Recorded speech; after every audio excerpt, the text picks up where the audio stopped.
Fala, torcedor vascaíno! Fala, galera do Comentário, saudações vascaínas! Estamos iniciando o nosso vídeo, tá todo mundo feliz, hein? O Vasco a 4 pontos do G4, venceu, o Avaí derrapou, tá todo mundo radiante, graças a Deus. A gente precisa de um final de semana assim, né? E graças a Deus o Vascão ganhou e estamos na briga, estamos vivos. Mas vamos falar nesse vídeo vamos fazer uma análise desse Vasco do Diniz, os erros, os acertos do time do Diniz. Se continuar assim, o Vasco sobe. Vamos trazer aqui os principais virtudes dessa equipe do Diniz, mas claro, tem alguns pontos negativos que a gente vai trazer isso aqui nesse vídeo e que, se o Vasco não ajustar, o Vasco pode se prejudicar em qualquer partida aí nos próximos 8 jogos que vai ter. Você vai saber aqui nesse vídeo o que é esse ponto negativo. Vamos falar também sobre 2 marcas importantes que o Vasco alcançou nessa última rodada e que dão a esperança maior do acesso. E vamos falar sobre André e Riquelme. Eles vão para o Montpellier quer contratar os 2 jogadores. A gente vai falar sobre isso aqui nesse vídeo porque está pipocando aí na internet essa informação e a gente vai comentar isso aqui para vocês. Então, sobe a vinheta, que depois da vinheta a gente vai falar muito do nosso gigantudo, gigante da colina. Sobe a vinheta.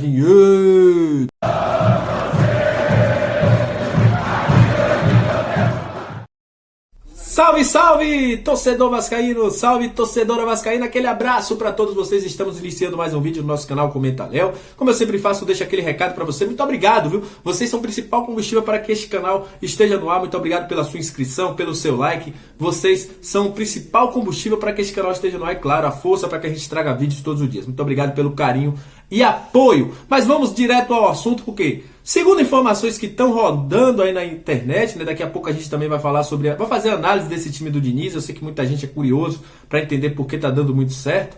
Mas, segundo informações aí que estão pipocando, né, inclusive o Bola VIP também divulgou essa informação e a gente foi apurar, é que o time do Vasco ontem recebeu alguns convidados, né, ilustres, que foram lá observar jogadores do Vasco, que foram aí olheiros do time francês Montpellier. Esses olheiros, segundo informações, eles iam ver aí o futebol do Andrei. Só que todo mundo sabe que o Andrei teve um mal-estar, passou 3 dias sem treinar, estava testando aí para ver se era questão da Covid, graças a Deus não foi nada, e não foi pro jogo porque perdeu 3 sessões de treino. Então, esses olheiros, como já vinham para observar este jogador, observaram o Riquelme, gostaram muito do que viu o Riquelme. Claro, quem não gostou da atuação do Riquelme, né? O Riquelme foi sensacional, na minha opinião foi o craque do jogo e a grande revelação de 2021 do Vasco pelo que vem jogando o moleque. E ainda já falam, estão dizendo aí que ele pode render mais, né? O Diniz falou isso na sua entrevista coletiva. Mas é o seguinte, o que é que significa isso? O Montpellier vai comprar o Riquelme, Léo? Não,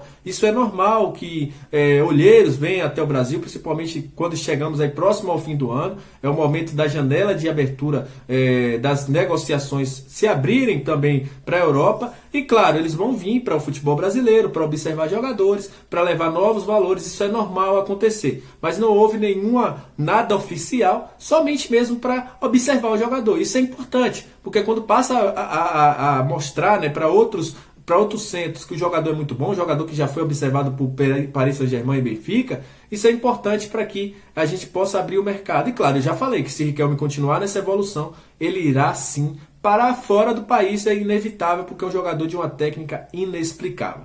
Mas vamos falar de Vasco da Gama. Vamos analisar esse momento que vem vivendo o Vasco da Gama. Olha, o Vasco aí conseguiu bater todas as marcas positivas possíveis com o Diniz. Já são aí praticamente 4 jogos só com vitórias, né? O Vasco fazendo muito bem o seu papel. O Vasco com o Diniz aí nos últimos 7 jogos já conseguiu 14 pontos. Isso é uma marca muito importante. O Vasco nos últimos 7 jogos tem a melhor campanha do campeonato, né? Olhando somente, se fosse somente esse campeonato com 7 jogos, o Vasco estaria em primeiro, já que Avaí e Confiança, que também vinham tendo boas campanhas nos últimos 7 jogos, perdeu, né, que o Avaí perdeu para a equipe do Confiança, e o Vila Nova, né, eu falei Vila Confiança, mas na verdade é o Vila Nova, empatou com a equipe do Brasil de Pelotas e o Vasco ultrapassou os dois aí, eram os times que vinham com melhores campanhas nos últimos jogos. E o Vasco também bateu uma marca muito positiva, que foi aí alcançar o 3º lugar como melhor mandante. São 9 vitórias, 3 empates e 3 derrotas, e o Vasco chega aí atrás somente de Botafogo e também da equipe do Goiás, que estão à frente do Vasco nesse ranking. Muito importante. E se continuar assim, como falou o amigo Emerson Rocha nas suas redes sociais, O Vasco chegará ao final da rodada com 60 pontos, no final do campeonato com 60 pontos, na última rodada, jogando contra o Londrina, dependendo de si. Então, tá muito bom. Se o Vasco continuar com essa pegada, o Vasco consegue sim chegar ao seu acesso. E tem também a análise tática, que eu vou fazer agora sobre como vem jogando essa parte tática do Vasco, esse desempenho do Vasco. Ontem, aos mais chegados à análise tática, viu que há pelo menos 5 minutos do jogo, o Vasco já tinha praticamente os 10 jogadores todos dentro do campo da equipe do Coritiba, sufocando. Essa marcação sufocante do Vasco, ela é importante. Não se tem outra equipe no Campeonato Brasileiro da Série B que jogue como joga a equipe do Fernando Diniz. Uma equipe agressiva. Esse Vasco que também ocupa muito bem os espaços. O Vasco que também vem atacando muito bem os espaços. Isso foi visto no gol que o Vasco faz com o Cano, como você está vendo passando na sua tela. O Morato ataca um espaço livre, o Gabriel Peck consegue se desvencilhar da marcação, consegue o chute, e o Cano ataca o espaço que o goleiro o Wilson dá o rebote para ele fazer o gol. Isso é uma das marcas do Vasco positiva. Outra questão também são infiltrações. Ontem a gente conseguiu ver essas infiltrações. Primeiro, naquela jogada do Peck. Quem lembra aí que o Peck fez essa jogada? Está passando até na sua tela. O Marquinhos Gabriel pega a bola, observa que o Peck pode atacar o espaço futuro, dá aquela bola no espaço futuro para que o Peck avance. Pena que o Cano não acertou o gol, né? Porque se o Bandeirinha marcou o impedimento, mas eu acho que se fosse gol e fosse para o VAR, esse gol seria validado, o Cano perdeu o gol. Outro lance também que ilustra muito bem o Vasco atacando espaços futuros, espaços sem marcação, é o gol do Nenê. Quando o Riquelme recebe a bola do outro lado, quando a bola é virada para o outro lado e o Riquelme pega de primeira, o Nenê, muito sabiamente, ocupa um espaço que não tem marcadores, como você está vendo aí na sua tela. E aí, a partir do chute, o Cano tenta dominar, não consegue, e o Nenê ocupa aquele espaço que não tinha ninguém e acaba fazendo o seu segundo gol. É algo que o Vasco tem feito muito bem, e o Vasco consegue fazer isso muito bem. Só que também tem seus pontos negativos, que são as desatenções. Como a gente está vendo aí na sua tela, que o Vasco não conseguiu se atentar muito bem e em apenas 16 segundos tomou um gol da equipe do Coritiba. Desatenção total. Se você vê o Ricardo falha, claro, mas o Léo Gamalho tem todo o espaço do mundo. Os outros jogadores estão marcando a bola lá do outro lado, no lado esquerdo, ninguém consegue marcar, até o Leandro Castan está fora da área. O que acontece? O Ricardo fura a bola e não tem ninguém para marcar o Gamalho, que a gente sabe que é um cara muito perigoso.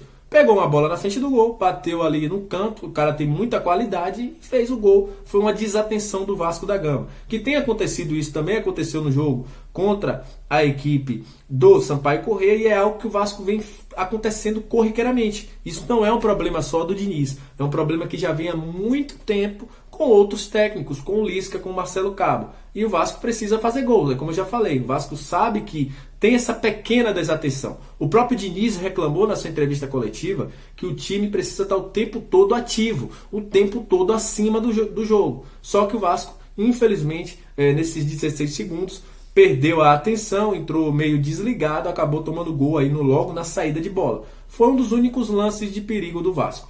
Outro problema que o Vasco tem, que eu não gosto, é no final de jogo baixar muito as linhas. O Vasco não soube ocupar muito bem os espaços, teve a oportunidade de contra-ataque, e eu acho que também o Diniz teve um pouquinho de toque dele nisso aí. Se ele coloca o Léo Jabá antes, que é um cara que corre muito, a gente tem exemplo no jogo contra o CRB no primeiro turno, que o Léo Jabá aproveitou muito esses espaços deixados, e o Coritiba ia deixar espaço porque foi para cima e deixou, por muitas vezes só tinha um zagueiro marcando a sobra. O Léo Jabá poderia ter marcado o gol do Vasco, o terceiro gol que poderia sacramentar a vitória. Então acho que esses são os dois pontos negativos do Vasco. Desligar no meio da partida e às vezes recuar demais. O Vasco precisa se manter o tempo todo em cima. A gente já viu outros exemplos nos dois primeiros jogos do Diniz, quando o Vasco toma um gol do Cruzeiro, que empata o jogo, o Vasco vinha ganhando o jogo todo, e no CRB, que o Vasco também tomou um gol no final do jogo por desligar. Esses são, na minha opinião, os dois principais problemas do Vasco. Mas em termos de jogo, em termos de agressividade, o time do Vasco vem muito bem e vem mostrando que pode sim ser o principal candidato ao acesso. Não à toa subiram as suas chances para 19%. São 4 pontos, em tese 2 rodadas. Vai depender agora do resultado do Goiás também, que está a 5 pontos do Vasco. O resultado do Avaí contra o Cruzeiro. E também, claro, obviamente, o resultado do Vasco. O Vasco conseguindo a vitória contra o Náutico. O Avaí perdendo. O próprio Goiás tropeçando. O Vasco pode ficar a 1 ponto do G4 e é praticamente 2 pontos da equipe que está no terceiro lugar. é jogo após jogo. E a rodada 32 vem aí, que na minha opinião é o grande bicho-papão, porque vai ter vários jogos de times confrontos diretos e eu acho que a partir dessa rodada a gente vai definir mais ou menos quem vai classificar ou não. Então é isso, saudações vascaínas, até o nosso próximo vídeo. Muito obrigado pela sua atenção. Deixa seu like, se inscreve no nosso canal, que é muito importante pra gente que você se inscreva e se torne também membro, né? Que é um dos nossos novos modalidades aí no nosso canal. Aquele abraço, saudações vascaínas e até mais. Valeu!